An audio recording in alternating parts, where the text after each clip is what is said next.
There's a saying among grifters. If you're playing cards and you don't know who the sucker at the table is, it's you. Bianca St. Ives was struck too late by those wise words as she fled up the ancient stone steps in the dark, dank, crooked stairwell as though her life depended on it, which it did.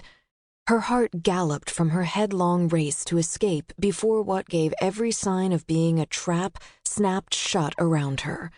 Her head spun from the horrifying discovery, made exactly 2 minutes and 26 seconds before, that she and the quartet of world-class criminals she was attempting to commit the robbery of a lifetime with were quite possibly the suckers at this particular table. I'm not going down like this. The mere thought of it sent what felt like an icy finger sliding along her spine.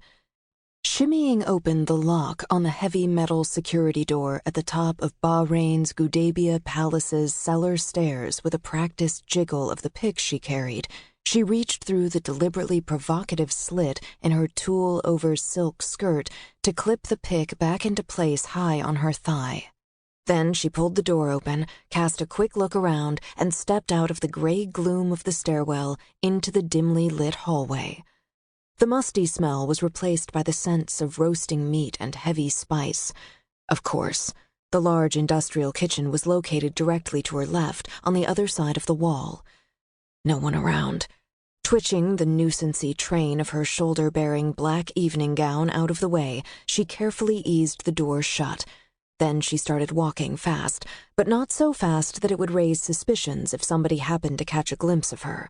Given the high-profile nature of the black tie event she was attempting to rejoin, and the proliferation of security guards as well as nearly undetectable surveillance cameras, it was impossible to be completely certain that there were no watchers in this staff-only area, no matter how careful she was.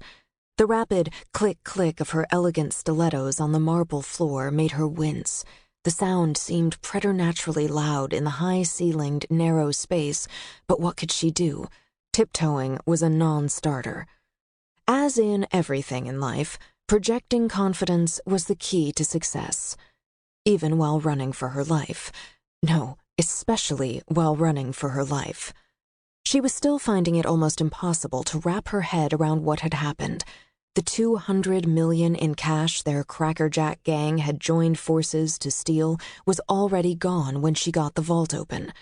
One disbelieving glance inside the steel-walled underground chamber, and it had become staggeringly obvious that they had a disaster on their hands. The vault was empty. The mountain of bright orange money bags, each of which held $100,000 in untraceable U.S. dollars, that had been inside it as recently as 6 hours prior, was simply not there anymore.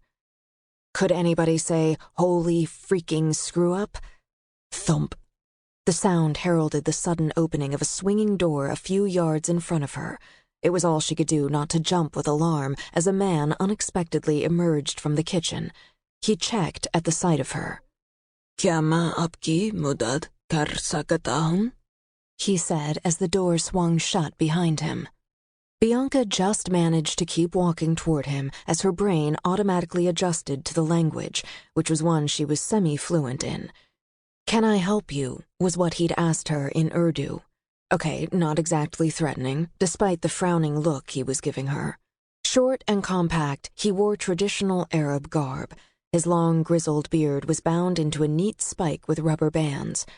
From his language, which was not that of the Bahraini upper class, and the fact that he was there in the restricted area where outsiders were absolutely not permitted, she concluded that he was most probably part of the regular palace security staff. Thank God he didn't catch me coming through the door from the cellars, she thought, even as she shook her head as though she didn't understand. Urdu was not a language that her alter ego would be expected to know. Doing her best to look both apologetic and clueless, she said in English, "I'm looking for the ladies' room." Fortunately for her, men rarely suspected attractive young women of anything nefarious. His eyes slid over her once more, this time with barely veiled appreciation. Then he gestured toward the gilded, arched double doors that had been her goal all along. "Go back into the ballroom. There's a ladies'..."